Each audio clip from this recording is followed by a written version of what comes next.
मंगलवार को Ghazipur city railway station स्थित विश्राम गृह एवं कम्युनिटी सेंटर के उद्घाटन के दौरान उपस्थित लोगों को संबोधित करते हुए जम्मू कश्मीर के राज्यपाल मनोज सिन्हा जी ने कहा कि गाजीपुर से जाने के बाद गाजीपुर मऊ रेलखंड परियोजना कुछ समय के लिए स्थगित कर दी गई थी। उसका कारण यह बताया गया था कि गाजीपुर से मऊ की रेल कनेक्टिविटी पहले से बेहतर है। भारत सरकार के वर्तमान रेल मंत्री अश्विनी वैष्णव का विशेष रूप से आभार व्यक्त करना चाहता हूं कि पिछला बजट जो देश की संसद ने पारित किया उसमें दोबारा से इस रेलखंड के बजट की स्वीकृति दी गई। रेलवे का यह स्वर्णिम काल चल रहा है। 2014 से पहले रेलवे में जो निवेश हुआ था वह बहुत ही कम था। उन्होंने कहा कि पूरे देश का छोड़िए, केवल पूर्वांचल की बात करें तो आज यहाँ पहले से बहुत ही बेहतर स्थिति है। हर रेल रूट पर दोहरीकरण और विद्युतीकरण का कार्य पूरा हो चुका है। रेलगाड़ियों का आवागमन भी बढ़ चुका है, जिससे यातायात सुगम है। उन्होंने कहा कि प्रधानमंत्री जी जब वाराणसी आते थे तो डीआरडब्ल्यू के रेलवे अतिथि गृह में रुकते थे। मैं कई बार उसमें रुका था तो मुझे लगा कि क्या गाजीपुर में भी ऐसा विश्राम गृह बन सकता है। इसके बाबत मैंने रेल विकास निगम लिमिटेड के अधिकारियों से इसकी चर्चा की। आप लोग इतनी बड़ी परियोजना पर यहाँ काम कर रहे हैं, यदि कभी प्रधानमंत्री जी यहाँ रुकने के लिए आ जाएं तो गाजीपुर में वह रुके तो उनको यह न लगे कि गाजीपुर में उनके लायक कोई जगह नहीं है। आज मैं रेल विकास निगम लिमिटेड के प्रति आभार व्यक्त करता हूं कि उन्होंने एक उत्कृष्ट और शानदार रेलवे अतिथि गृह और कम्युनिटी सेंटर का निर्माण पूरा किया है। इसके लिए वह बधाई के पात्र भी हैं और मुझे बहुत ही खुशी है कि इसका शिलान्यास भी मैंने किया था, जो आज पूर्ण हुआ।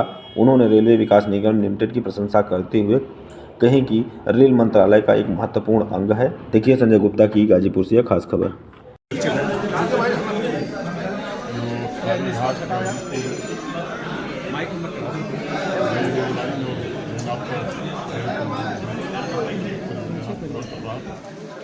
परियोजना के एक भाग के रूप में गाजीपुर सिटी रेलवे स्टेशन के पास एक सुंदर अतिथि गृह बनाया है।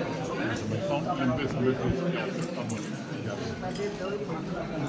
स्वाभाविक रूप से गाजीपुर में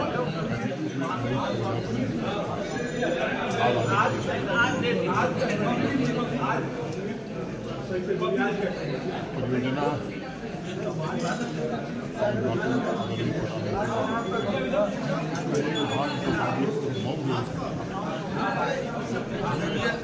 बजट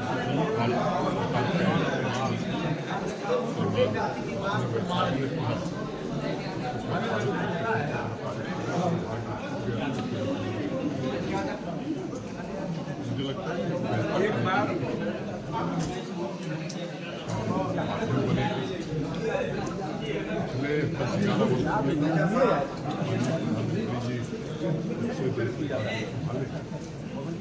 रेलवे में निवेश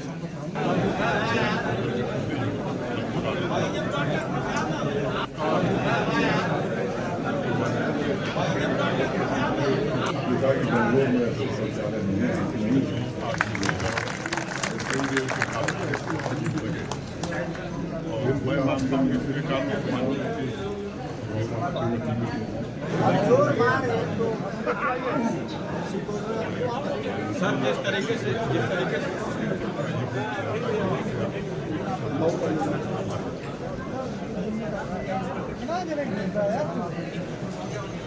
जम्मू कश्मीर में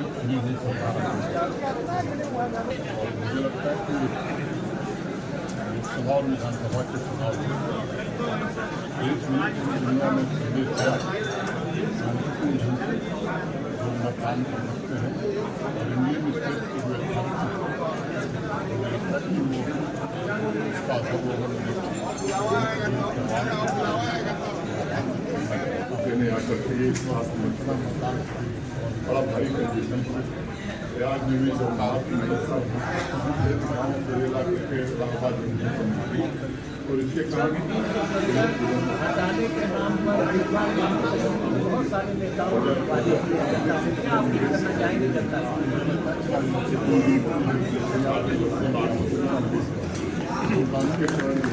बना भारत के सर्वोच्च न्यायालय भी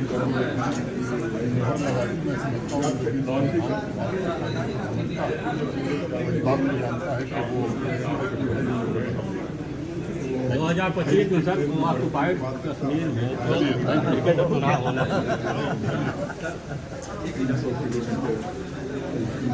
देने करके एक साथ मर्ज कर दी। बड़ा भारी कंजेशन था। प्रयाग में जब महाकुंभ लगता था 6 दिशाओं से रेल आकर के इलाहाबाद जंक्शन पर मिलती थी और इसके कारण ट्रेनें विलम्ब से चली। अब मैं समझता हूँ कि 2014 के पहले जितना निवेश रेलवे में था, आदरणीय मोदी जी की सरकार ने लगभग 8 गुना निवेश बढ़ा दिया, जिसके कारण ये डबलिंग के काम, इलेक्ट्रिफिकेशन, विद्युतीकरण के काम, न्यू रेल लाइन का काम या टेक्नोलॉजी का। तो हम सब भी जब विदेश जाते हैं, आप में से आपके परिजन जो गए, तो हाई स्पीड ट्रेन में बैठने के बाद लगता था कि क्या ऐसा दिन आएगा हमारे देश में भी 300 किलोमीटर की स्पीड से रेलगाड़ी चल पाएगी। और वो सपना हकीकत में बदला। अहमदाबाद से मुंबई, पूर्वांचल और बाकी देश के हिस्सों में भी सर्वेक्षण हुए हैं। उम्मीद करता हूँ कि आने वाले दिनों में यहाँ भी हाई स्पीड ट्रेन चलेगी। लेकिन जो सामान्य गाड़ियाँ हमारी चलती थी, उनमें भी तकनीक का बेहतर प्रयोग करके बहुत ही अच्छी रेलगाड़ियाँ आज देश में चल रही हैं, जिसके कारण समय बचा है यात्रियों का। मूल रूप से मैं मानता हूँ कि भारतीय रेल भारत के सामान्य नागरिक के आवागमन का सबसे बेहतरीन साधन है।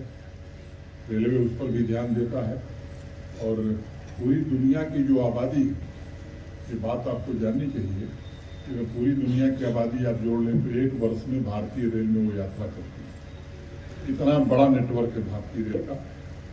मैं RVNL के सभी अधिकारियों को हृदय से कृतज्ञता ज्ञापित करते हुए आप सबके प्रति भी मैं हृदय से कृतज्ञ हूँ कि आप सब यहाँ आए। यही कह करके कोई भाषण देने का वक्त नहीं है, और जो भाषण जब मऊ गाजीपुर में तभी किया जाएगा।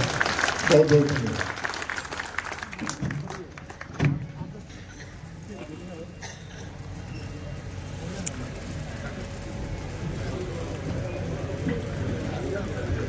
समय हुई थी नीतीश कुमार जी रेलवे मंत्री थे, रेल के मंत्री थे, और उद्देश्य ये था कि रेल की परियोजनाओं में जो देरी होती है उसको जल्दी से जल्दी कैसे पूरा किया जाए। मुझे खुशी इस बात की है कि रेल विकास निगम लिमिटेड अपनी स्थापना के उद्देश्य के साथ पूरी तरह से सम्मत रहा। कई बार हमको लगता है कि परियोजना 4 साल की है, देर क्यों। अब इतने मुकदमे हाईकोर्ट और जिलाधिकारी गाजीपुर के न्यायालय में लंबित हैं जमीन से संबंधित, तो जमीन विवाद खड़ा होता है, लोगों को सही तस्वीर मालूम नहीं रहती।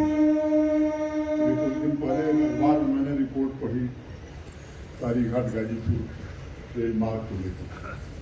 मेरा केवल एक निवेदन है कि सार्वजनिक रूप से कुछ लिखने के पूर्व एक बार तथ्य जांचना ये बड़ा आवश्यक है, और गंभीर पत्रकारिता के लिए और भी आवश्यक है। और व्यक्ति की आज़ादी पूरी है देश में, उसका उपयोग होना ही चाहिए। लेकिन कभी कभी गलत जानकारी से समाज में विभ्रम पैदा होता है।